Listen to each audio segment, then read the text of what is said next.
All right, tusen takk. Thank you so much for inviting me. I love coming out to Norway. Never pass up an opportunity. However, I'm also really excited to see the community that's been put together here. This is a huge number of people coming together trying to solve this very big challenge. So take the most advantage you can. Talk to each other, network with each other. This is a fantastic opportunity. A little bit about myself. As mentioned, my name is Lance Spitzner. I'm with an organization called the SANS Institute. My job and passion is going around the world helping organizations manage their human risk. Now, I've been in cybersecurity for over 20 years.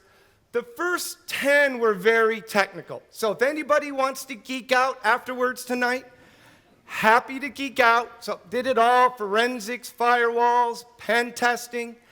But the last 10 years, I've shifted my focus to the human side, because that's where I feel we can make the biggest difference.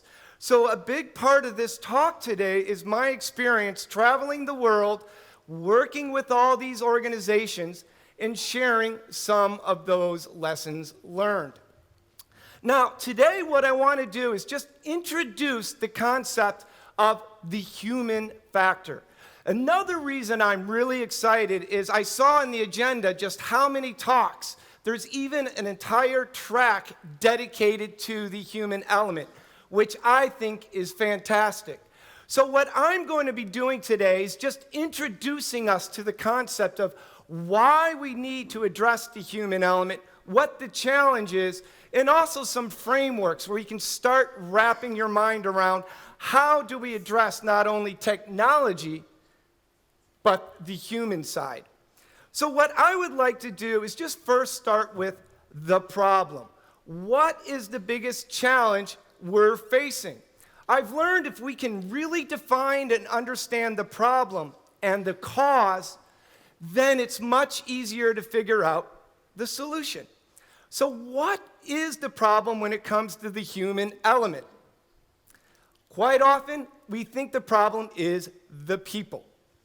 Quite often I hear, Lance, you can't patch stupid. Or I hear from our community something along the lines of this: problem exists between keyboard and computer. I.e., we tend to have a culture when something goes wrong, we blame people. If they only did what I tell them to do, we wouldn't have any problems. And yet we continue today, most incidents, most breaches are a result of human behavior. So everything from falling victim to phishing, losing a USB drive, insecure code, failing to patch a system.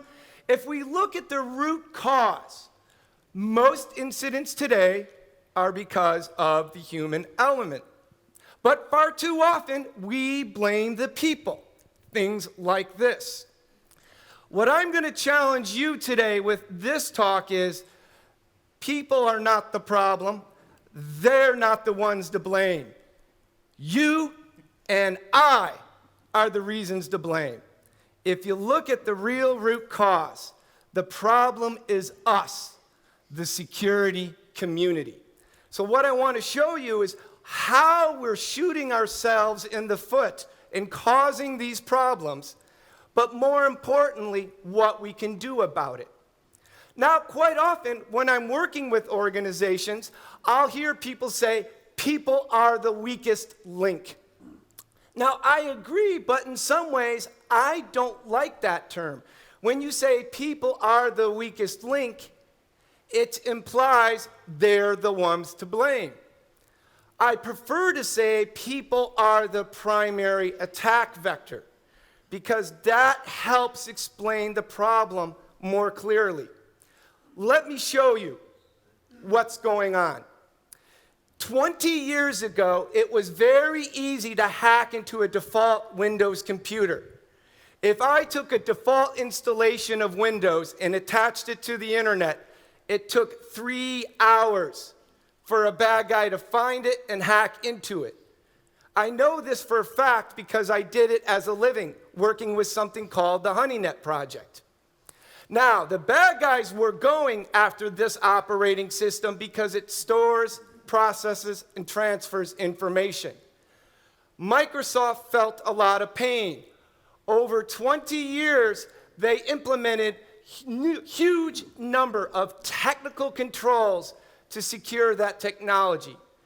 Nowadays, if I try to hack a default Windows computer, it takes weeks, months, or years. Take any modern Windows operating system, default, and you put it out. By default, it's safe because of all this technology. That is until the human touches the keyboard. When people use technology, that's when risk takes off. So it's no longer a technical challenge, it's a human challenge. But why? Think about it. Bad guys used to hack Windows computers because that's stored, processed, transferred information. But you and I store, process, and transfer information. We're all nothing more than another operating system, the human OS. But in the past 20 years, what have we done for the human operating system? Very little. So here we are running and complaining that people are the problem. But we've done so little to secure them. In fact, think about it. We've become so good at using technology to secure technology. We're literally driving the bad guys to hack people because that's their only option now. Bad guys are good. They're technical. They're very creative, but they're lazy. So we have created this problem. Here's another example. Go back to your organization. Ask, how much do we invest in securing the average laptop? Firewalls, encryption, patching, strong authentication. Could be 100, 200, 300 kroner. Who knows? 800, 1,000. How much are we investing per the average employee? Hear the crickets chirping? Now, technology is where we want to start. This is not one or the other. It's about both. But until we address this issue, here's an easier way to think about it. Go back to your organization and ask, how many people do we have on our security team? 10, 20, 30?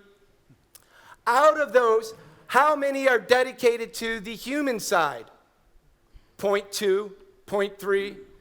Vast majority of organizations, they say, yeah, we're addressing the human side, but it's usually part-time, one person. Here's data from an annual report on security awareness professionals from around the world, almost 2,000 professionals. The vast majority of security awareness professionals, over 80%, half-time or less. Almost 50% are quarter-time or less. So the few organizations that do try to address the human issue, we're treating it like a part-time job, which is not what we want to do. Here's something else. The past couple examples, I've been talking about behaviors, but it's also about culture. Just not about teaching people security behaviors, but their attitudes, beliefs, and perceptions when it comes to cybersecurity. Now, in the United States, as some of you may know, several years ago, we had an epic hack. Well, every 6 months, we have an epic hack. We like to have epic failures in America. One of the biggest fails that we had was something called Equifax.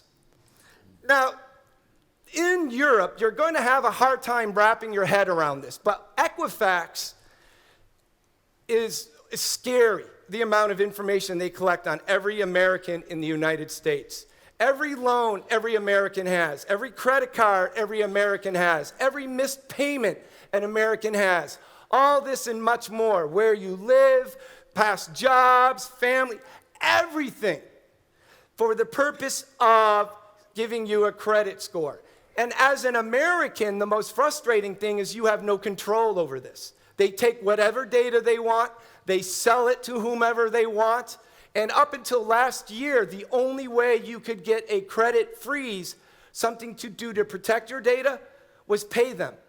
So they literally took your data, and you had to pay them for the privilege of protecting it.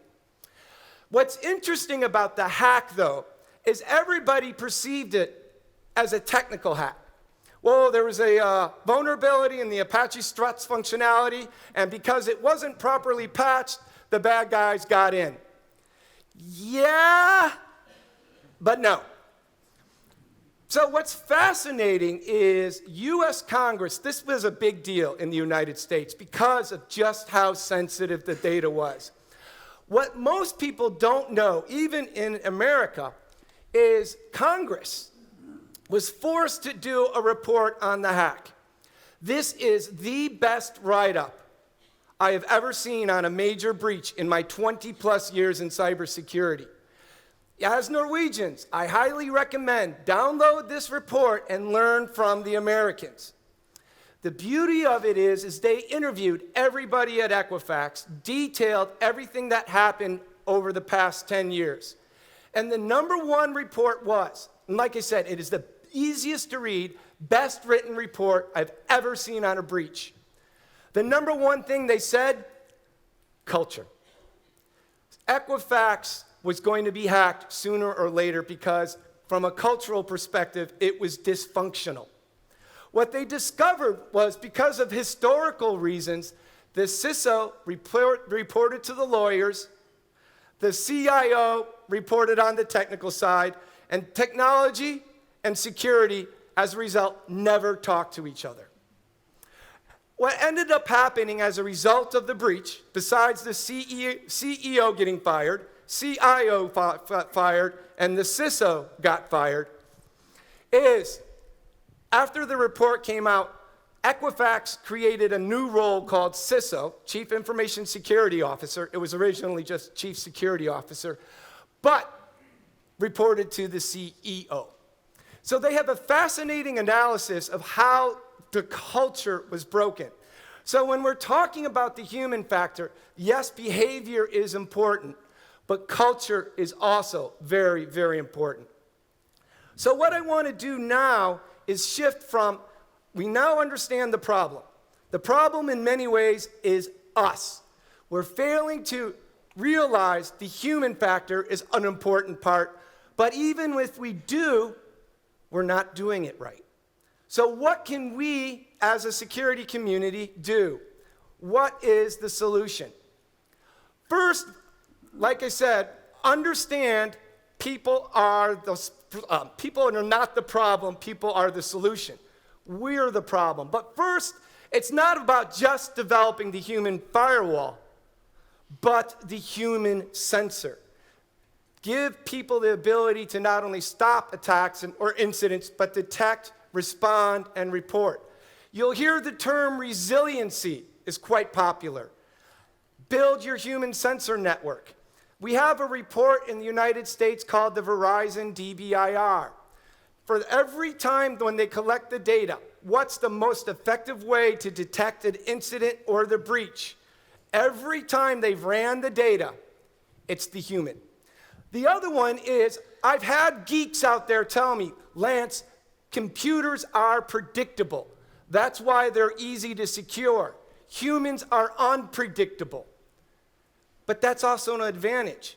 In my pen testing days, I remember having a firewall and learning how to hack through it and get packets through it. This is 20 years ago. And it always behaved the same. And once I got my packets through, I knew all of them were vulnerable. Same thing today. Yes, technology is predictable, but that's also its weakness. Humans are adaptable. You don't have to teach them everything. When I started the human training at SANS Institute, security awareness training, I started off by phishing, teaching everyone about phishing. the very next day, we got targeted with a phone call attack. I had a gal. She picked it up. She realized something wasn't right. So she started asking the hacker questions. Who are you again? Where are you calling from? Who's your boss? The hacker freaked out and hung up on her. Like, yeah, that's a win. But what I've learned is if you teach people the basics of what to look for, they can figure out something's not right and adapt, even though we've never taught them about it. All right, so we're like, okay, Lance, we get it. We want to go out there and secure our people, improve our culture, build our security culture. Here comes the next most common mistake. The next most common mistake is this. The security team goes, we're going to have a secure culture. And then they go and grab the biggest geek from their team, and they say, go secure our culture. Now, I used to be a geek. Geeks, we understand technology, but this is the problem when you tell geek, go solve the human problem.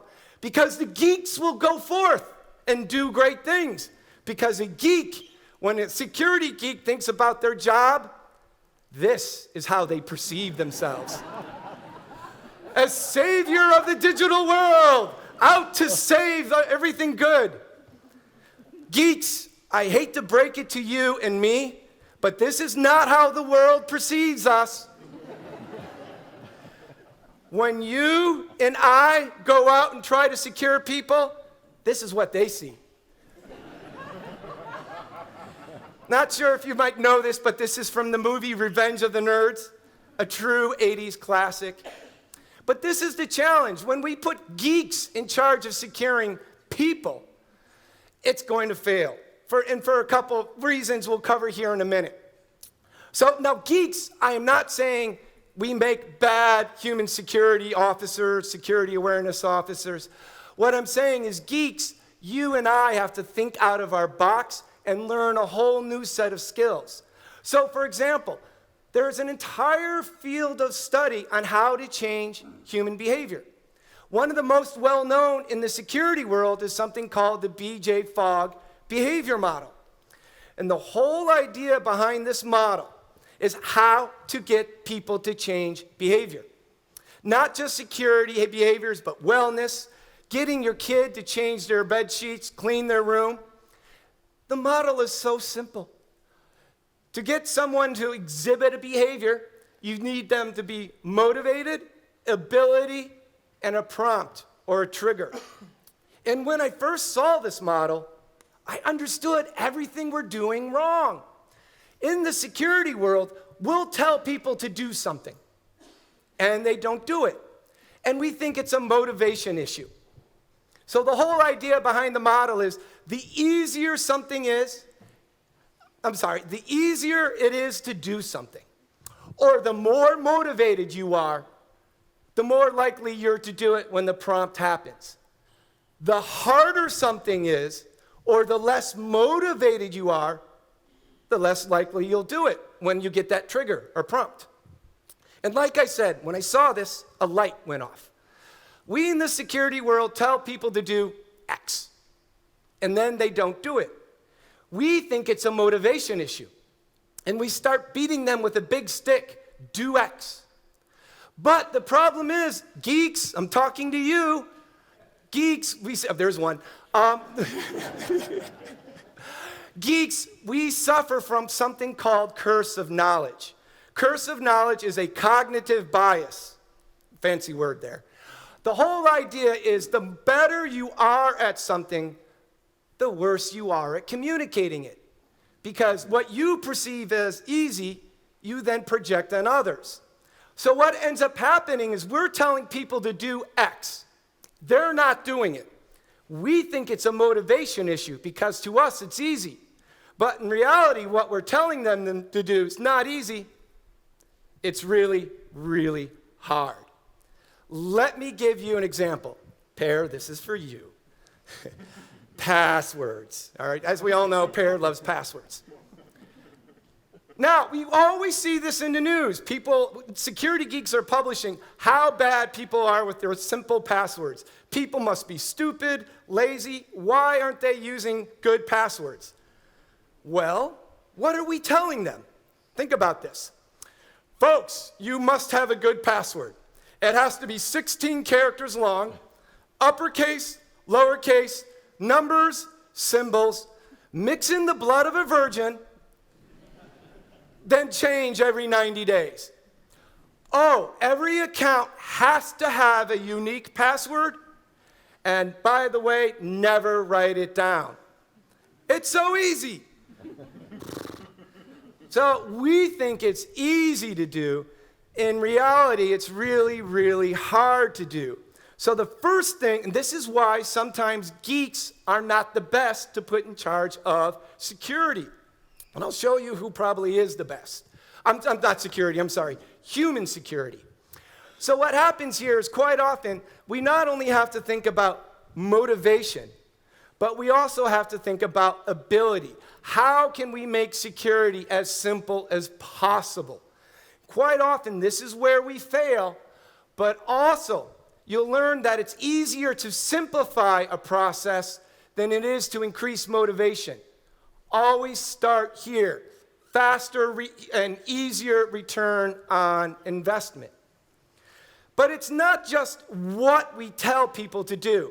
It's not just about making security easier. It's all about how we tell them.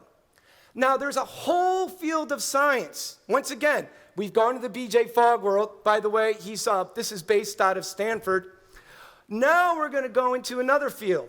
Not behavior modeling, but psychology, behavior economics, things like that. And there's several fascinating scientists. So there's a book called Nudge by Sunstein and Thaler. There's another one, Thinking Fast and Slow, by Daniel Kahneman. Another one called Switch from Dan and Chip Heath. All fascinating reading. And they all say the same thing. When it comes to people, we believe and think people act rationally. That if we tell them what to do and we explain it with numbers and statistics, they'll understand it and they'll do it. And so in the book Nudge, the authors compare this to a type 2, or what they would call it is Spock.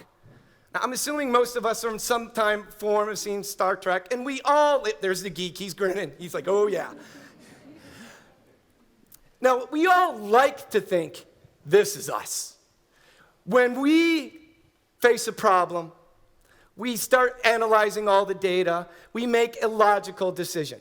And we perceive when we're developing our security policies, our procedures, when we're architecting our security environment, that the people we're reaching out to is this. And in Kahneman's book, Thinking Fast and Slow, they would call this a System 2.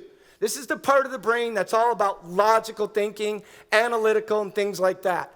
But the problem is, in all the research all these people have done and much more, we like to think this is us. But 90% of the time, you want to know what part of your brain makes the key decisions? It's not Spock. It's this guy. They call it System 1, Type 1, the doer, all these different titles and labels. The vast majority of our decision-making process is from intuitive thinking, gut feeling. Now, evolutionary-wise, this is actually good because being Spock, maybe our brains are like 10, 20% of that time, maybe less, takes a tremendous amount of energy. We hate thinking. Most of the time, this guy right here, that part of your brain, is good enough. So what ends up happening is to engage people, we end up needing to engage them at an emotional level. Yes, you can throw facts and figures at people. They'll get it, they'll understand it, and then they'll forget it. If we want to really engage and reach people, what ends up happening is we need to engage them at an emotional level. Now, in the research in the book done in Thinking Fast and Slow, he gives awesome example of how we like to think this is us. But in reality, most of the time, this is us. So I'm going to give you a challenge that's straight out of the book, and it's going to demonstrate how often we use this type of thinking, this intuitive thinking. So the challenge is this. A baseball bat and a ball, okay, it's an American book. Baseball bat and ball costs a total of $1.10. The bat costs $1 more than the ball. How much is the ball? And your Homer Simpson's kicking in and going, this is easy. The ball's 10 cents. But if you have Spock kick in, it's not 10 cents. What's the real number? 5 cents, exactly. If the bat cost $1, if the ball costs 10 cents, that would mean the bat costs $1.10, and then everything would be $1.20. But when you look at this, your intuitive wants to make that quick decision. Why? The ball's 10 cents. It's so easy. All these different research, they have all these different tests. What's fascinating is they had this question posed to hundreds and hundreds of students at Harvard, Princeton, Yale, some of the top, researchers in the world. Over 50% got this wrong. So it doesn't matter how many PhDs you have next to your name. Homer is who we're trying to deal with when we're building our security programs. Don't give up hope. But this is some of the realities, and hopefully you're beginning to understand why, if you put the geek in charge of the human side, you can end up really struggling. And like I said, I was a geek for many years. Geeks don't understand emotion, behavior, culture, things like that. We have to put on our soft thinking abilities. Now, like the BJ Fogg model, the BJ Fogg model is famous for behavior change. But what about culture? Culture is much bigger, it's much squishier, and harder to get your hands around. Wouldn't it be great if there were some models out there that would enable us to better understand and how to address culture? And by the way, this is just my own personal observation. In general, I tend to find Europeans are better at the whole culture aspect than when I'm in North America. In fact, in North America, most people tend to just focus on behavior, where when I'm in Europe, most people tend to talk about culture. Not saying one's better or worse than the other, but it's just one of the things I've noticed. So if you start working with your American counterparts, and they're always saying behavior, you can just translate it potentially into culture. So what ends up happening to addressing culture? There's an entire field of study on changing culture. It's called change management. Once again, no need for us in the security world to go reinvent the wheel. Let's go outside to the experts who have been doing this for decades and learn how they do it. Now, lots and lots of different models. By the way, Lily, I noticed lots of people taking pictures. Are the slides going to be available? Okay, slides are going to be available. All right, cool. So what ends up happening is these are two models I think that work best for our world. Lots of models for change management. And I'm not going to do a deep dive in them, but I just wanted to make you aware of these. There's something called John Cotter's 8 Steps. This is probably the original, almost like the Bible of change management. Another one I found is something called ADKAR. Once again, a series of steps on how to change culture. Now, these tend to be very large frameworks. It's kind of like in the United States, some of you may be familiar with the NIST cybersecurity framework. This is kind of similar. Very large, broad frameworks to help get our hands around cybersecurity. What I'm not going to do is bore you to death by going into detail on each of these. You can spend days training on them. What I am going to do is extract what I think is the most important thing out of all these change management frameworks when it comes to behavior and culture. And to me, that is the golden circle. Some of you may have heard of and or seen something like this by a chap named Simon Sinek. And the whole idea is this. In his golden circle, when you're trying to engage, when you're trying to sell an idea to people, and that's what we're doing when it comes to security. You're selling, you're marketing. Quite often organizations start with what? What is it we do? What is it that we sell? And then it's how it works. But very rarely do we ever talk about why cybersecurity is important. And don't just say it's important because your job depends on it or our reputation depends on it. What I love about what Simon's circle really helps us understand is quite often when we communicate security, it's all about what you need to do. Sometimes we'll go into detail how to do it, like for developers or things like that. But very rarely do we ever go into why. Why should they care? So what we have to do is appeal to the Homer Simpson, not the Spock, but figure out how to communicate to people at a Homer Simpson emotional level why cybersecurity is important. That way it will really, really stick.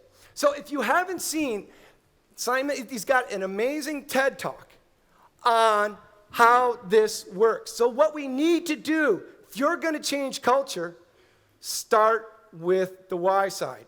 Why is cybersecurity important? So I'm going to challenge with you with this.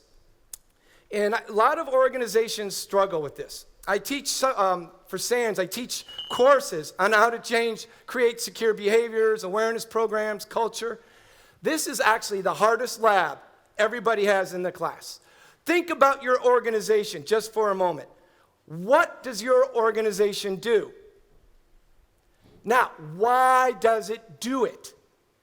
Then try to figure out how you can make that part of security.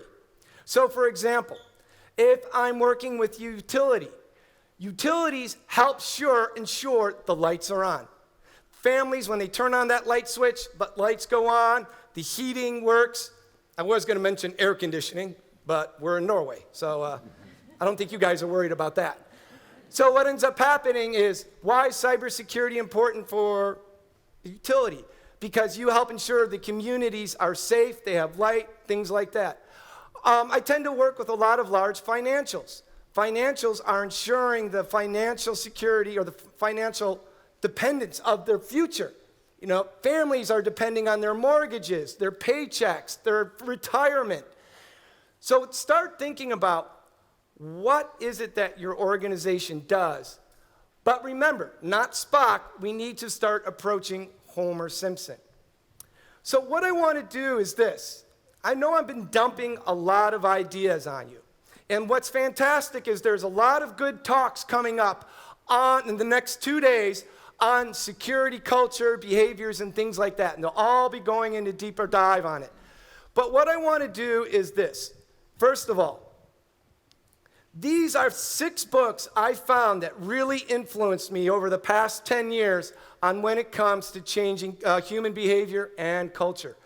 What's great is all 6 of these are easy to read. You know, you could probably finish one of these books on the train back to Oslo. And then we have Simon's up there. One book that's not commonly known is this. This is all about building partnerships with people. I commonly joke, if you're going to be involved in security awareness or security culture, you have to like people. If you don't like people, you should not be on this human security side. Now, it's half joke, half real, because there's some geeks out there that don't like people, which is fine. There's a lot of fields that you can get into, forensics, pen testing, secure coding, but it's all about people.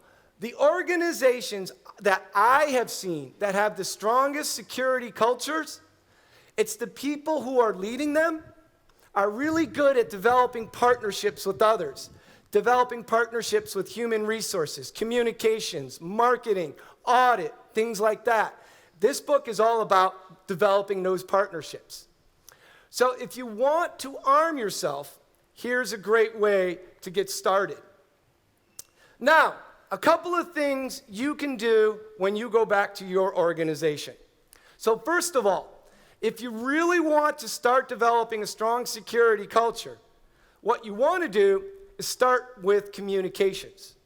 It's not just communications, but I recommend build a partnership. Take your communications officer who's ever had marketing, communications, if you're government, public relations, take them out to lunch once a month. If you're a little larger, have somebody from the communications or marketing team assigned to or embedded in the security team. Now, I've been making fun of the geeks. I'm not saying have your security culture team ran outside of the security team. I've found the best security cultures, it's ran by the security team, but get somebody with soft skills, communication skills, embedded in your security team. So this is a good one. If you're even larger, hire one person dedicated to the human side of security, but don't hire a geek. Hire a communications background, marketing background, sales background. What I love about these people is not only are they good communicators, but they may not be technical, which sometimes is good. Because your security geeks will go out and say, hey, we've got a program. We're rolling out two-factor authentication. We're going to do some FDE, a little MFA, and we're going to have it rolled out. And then they'll be like, whoa, what's FDE and MFA and two-factor? So sometimes when the security geeks, when they have communications people in charge, they're just like the people you're trying to reach. And then they have to stop the geeks and go, explain that to me in terms I can understand. Then now your workforce will understand. Had one person came up with the best way ever to do this. Not my idea, I'm stealing it. What they did is they decided they were going to hire a security person to run their security culture. And they decided it should be a communications person. But they realized they didn't know anything about communications. So they went to the communications team in their organization and said, go find us a communications expert. We don't know anything about comms. So the communications team went out, hired a communications expert, and gave that person to the security team. What was great is the security team now had a communications expert, but also they now had a bridge with comms, communications. You will not believe how many organizations I go into. The biggest problem they have trying to build a secure culture, the security team and the comms team don't like each other. They argue, they fight, they don't communicate. So if you can build that bridge as your first step, when you get back to your organization, you're halfway there. Now, I'm going to go ahead and wrap things up. This is a quote you've probably seen before, and you're probably going to see again over the next day or two. Bruce Schneier, one of the biggest, best thought leaders in cybersecurity. And what's amazing about this quote, Bruce's background is cryptology. 20 years ago, he wrote one of the leading books on cryptology. And he will tell you, back then, he thought encryption could solve all security issues. Today, he tells you, nope, we have to address the human factor. So, one of the key things I really want to stress is this. When you go back, anytime you're doing anything from a security perspective, take the human in mind. And if it's a security policy, have somebody from the comms team review it. If you're rolling out a new process or procedure, like passwords, what's the simplest way we can do this process? Partner with people, things like that. It's ultimately solving the human problem is a human solution. That means having to talk to, coordinate, things like that. And that's why I joke earlier.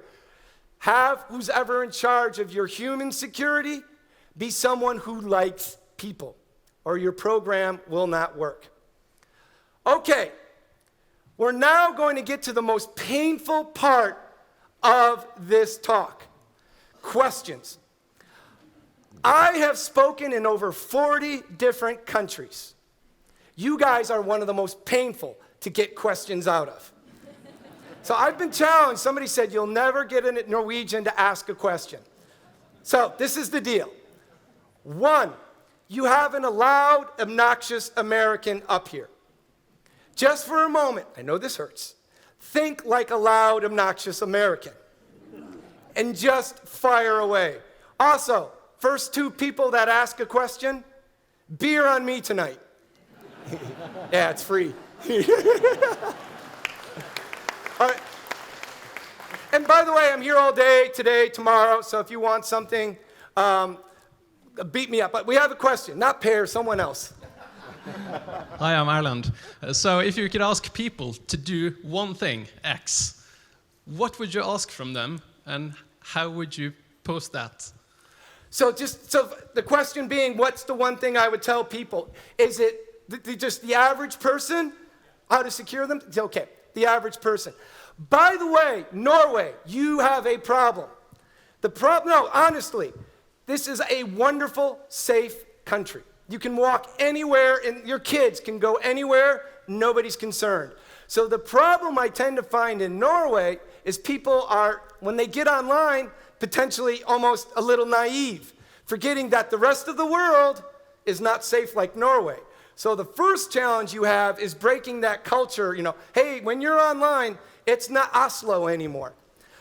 That's a good one. The biggest thing I tell people is technology is not the best defense. You are the best defense. Be suspicious. If somebody calls you and there's a sense of urgency or emails you or something like that, I tend to focus on first, you're the best defense. Then what I tend to do is the other 3 things, 3 key behaviors, passwords, and I'll let Per take care of that.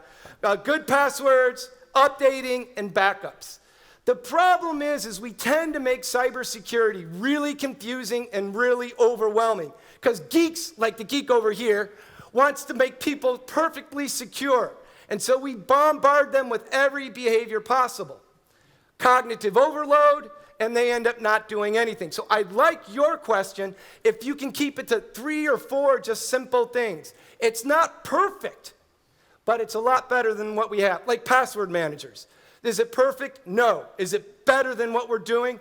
Absolutely. So big fan of password managers because it makes things simpler. Go ahead, question. No, think I like have loud. one. Hello, over here on the other side. Hi. Sorry, wrong. My name is Odin. I'm from the University of Oslo. And you mentioned we have a problem in Norway, and one of these problems is the insider threat. Even suggesting that any of our colleagues might turn into an attacker is embarrassing. No. So it's hard to talk about. And you come from the US. How do you deal with the potential insider attackers? So, question about insider threat. First, whenever somebody throws the term insider threat around, make sure they define it. Because everybody assumes it's the same definition, and everyone I talk to has a different definition. Now, I liked it because you defined it. Somebody in an insider threat, somebody who acts with malicious intent. Quite often, organizations define insider as somebody who makes a mistake, negligence, or even fell victim. So the problem you have with insider threat is we don't know. We don't have a good idea. I've worked with several government research projects.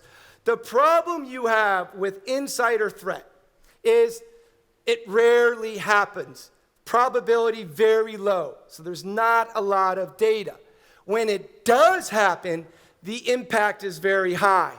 The other problem you have, you brought it up, is an insider threat program can make people feel uncomfortable because you could actually be harming your culture because you're telling people don't trust each other. So we tried an insider threat program at a hospital. Failed horribly because their culture is all about empathy. So first of all, think hard about it. Do we really need an insider threat program? Because it could do more harm than good. If you really are, then you have to collect a lot of data on a lot of people and then look for indicators of an insider. And some organizations, culturally, that's acceptable, others not. So I don't have a good answer for you, but that we can chat over beer on that one. All right, I think we've got time for one more, or no? Oh, I've been told no. Okay, thanks. Tusen tak. Oh.